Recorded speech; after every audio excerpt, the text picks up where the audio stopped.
नमस्कार, मैं सीमा Tiwari online class में आप सभी का स्वागत है। जैसा कि बताऊं कि मैं अभी तक मैंने आपको भाषण कौशल के 3 प्रकार बताए हैं, जिसमें पहला था श्रवण कौशल का विकास और दूसरा था पठन कौशल का विकास और तीसरा वाचन कौशल का विकास और चौथा आज जो मैं पढ़ाने जा रही हूँ वह लेखन कौशल का विकास है। लेखन कौशल का विकास प्रत्येक बच्चे के लिए अत्यंत ज़रूरी है। जितना उसके लिए पढ़ना, सुनना, बोलना है उतना ज़्यादा उसके लिए लेखन कौशल का भी विकास आवश्यक है। अगर बच्चा लिखना नहीं सीखेगा तो वह आगे के कौशलों का विकास उसमें नहीं हो पाएगा।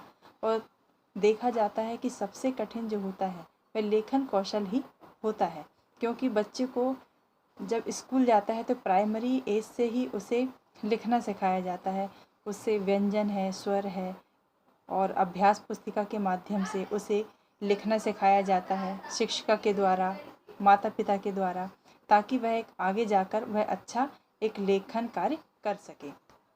तो आज जो मेरा टॉपिक है वह लेखन कौशल के विकास का ही है। तो सर्वप्रथम मैं ये बताऊं कि लेखन कौशल है क्या। लेखन कौशल वह है किसी विचारों को लिखकर व्यक्त करना ही लेखन कौशल होता है।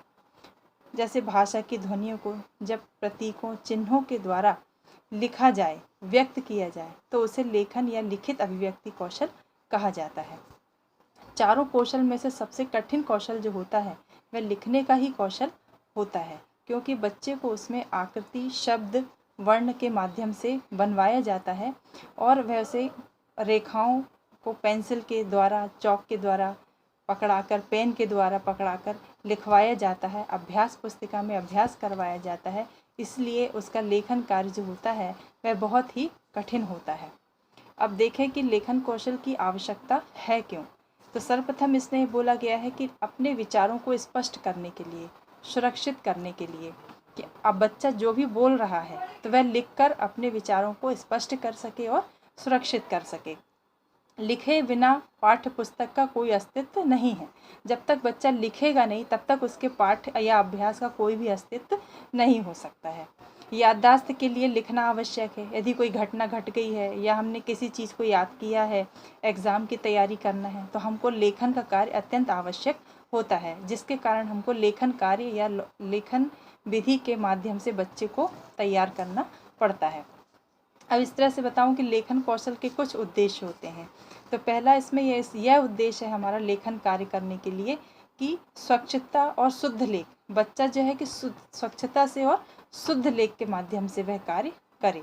विराम चिन्हों की जानकारी प्राप्त करे। उसे विराम चिन्हों की प्राप्ति भी लिखने के माध्यम से प्राप्त होती है कि कहाँ हमको अर्ध अल्प विराम लगाना है, कहाँ विराम लगाना है, कहाँ कॉमा देना है, कहाँ पे हमको डॉट देना है। तो इस तरह से उसको विराम चिन्हों का भी प्रयोग करना या लिखवाना सिखाना चाहिए। नवीन शब्दावली का प्रयोग करना चाहिए। बच्चे में नवीन शब्दों का प्रयोग करवाने की कला भी होना चाहिए। जब वे नवीन शब्दों से जानकारी लेगा तभी वह आगे लेखन कार्य को अच्छे से कर पाएगा। मात्रा है, हलंत है आदि चिन्ह। लेखक के माध्यम से ऐतिहासिक बातों को रखा जा सकता है। यदि वह अपनी ऐतिहासिक चीज़ों को जानना चाहता है तो लेखन के कार्य को ही करेगा और लिखित के माध्यम से ही वह अपनी ऐतिहासिक जानकारियों को इकट्ठी कर सकता है। अब बताएं कि प्रभावी जो लेखक के गुण होते हैं, लेखन के क्या गुण होते हैं। कि लेखन सुंदर एवं सुडौल होना चाहिए, मतलब सुडौल हो और स्पष्ट हो। भाषा में व्याकरण सम्मित हो, उसमें भाषा में व्याकरण होना चाहिए, जैसे इसमें संधि हो और वाक्य हो, मुहावरे हों, लोकोक्तियाँ हों आदि का भी इसमें समावेश होना चाहिए। भाषा शैली जो है प्रभावशाली होना चाहिए। भाषा कैसी हो, प्रभावशाली हो। फिर उसके बाद लेखन शिक्षण की कुछ विधियां हैं जिसके माध्यम से हम बच्चे को लेखन का कार्य करा सकते हैं। तो पहला इसमें दिया है कि रूपरेखानुकरण विधि, मतलब बच्चे को शिक्षक जो है श्याम पट पर या स्लेट पर चौक से, पेंसिल से बिंदु रखते हुए उसे शब्द लिखने दे। छात्रों को उन्हें देखकर लिखने में आसानी होगी। मतलब सर्वप्रथम जो शिक्षक है उसको स्लेट में या ब्लैक बोर्ड में या कॉपी में डॉट रखकर लिखना सिखाना चाहिए, तभी वह शब्दों की रूपरेखा अच्छी तरीके से बना सकता है। अब दूसरा इसमें आता है कि स्वतंत्र अनुकरण विधि। जो उसकी विधि है वह कैसी है, शब्दों या वर्णों को कॉपी पर लिख के देना। मतलब जो शिक्षक है उन शब्दों या वर्णों को कॉपी पर क्या करे, लिख कर दे। फिर वह स्वयं लिखने को कहे, मतलब लिखे, फिर उसके बाद वह बोले कि आप उसको दोबारा लिख कर देखिए। अब मॉन्टेसरी विधि में क्या बताया जा रहा है कि इस विधि में सीखने और सिखाने पर विशेष ध्यान दिया जाना चाहिए। मॉन्टेसरी विधि यह कहती है कि लकड़ी या प्लास्टिक आदि के कटे अक्षरों पर बच्चों को उंगली रखकर पेंसिल के द्वारा अक्षरों पर घुमाना चाहिए। मतलब आप किसी प्लास्टिक का कार्डबोर्ड ले लें या लकड़ी का ले लें, तो उसमें बच्चों को अक्षर लिखें और उस पर घुमाते हुए उन पर सिखाएं। पेंसिल के माध्यम से अक्षरों को घुमाना सिखाएं कि कैसे आ बनता है, कैसे का बनता है, खा कैसे बनता है। तो स्वर और अक्षरों के माध्यम से उनको लिखना सिखाना चाहिए। अब इसमें अभ्यास कैसा हो, लेखन का अभ्यास कैसा होना चाहिए।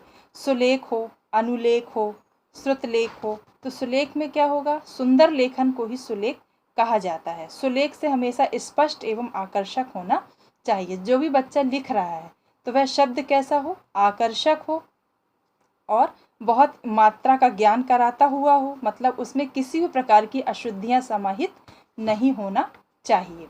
इस तरह से सुलेख विधि में जो होता है, वैसा बता दूं कि सुलेख जो होता है व्यक्ति का एक अच्छा लेखन तैयार होता है और यह एक साहित्यकार कवि तैयार भी किया जा सकता है।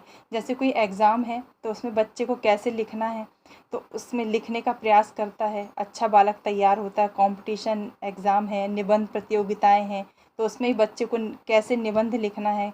तो इस तरह से पूरी शुद्धियों की जानकारी उच्चारणों की देना चाहिए। सुलेख जो होता है वह शिक्षित व्यक्ति का आवश्यक लक्षण है। सुलेख जो होता कैसा है, वह व्यक्ति को शिक्षित करता है और छात्रों को परीक्षा में अच्छे अंक दिलवाता है। अब अनुलेख की बात करें तो अनुलेख क्या होता है। अनुलेख का अर्थ होता है कि किसी लिखी हुई रचना को देखकर लिखना। जैसे प्राय अभ्यास पुस्तिका में ऊपर की पंक्ति में कुछ शब्द होते हैं, वाक्य लिखे होते हैं और नीचे की पंक्तियां रिक्त होती हैं, तो छात्र ऊपर की ओर देखकर नीचे की पंक्तियों में स्वयं भरते हैं। मतलब ऊपर जो लिखा होता है उसको वह देखकर स्वयं नीचे लिखते हैं। और हस्तरेखा में सुधार में अनुलेख का विशेष महत्व होता है। जो बच्चा देखकर लिखता है उसमें अनुलेख का विशेष महत्व होता है और यह छोटी कक्षाओं में इसका अधिक महत्व होता है, ना कि बड़ी कक्षाओं में इसका अधिक महत्व होता है।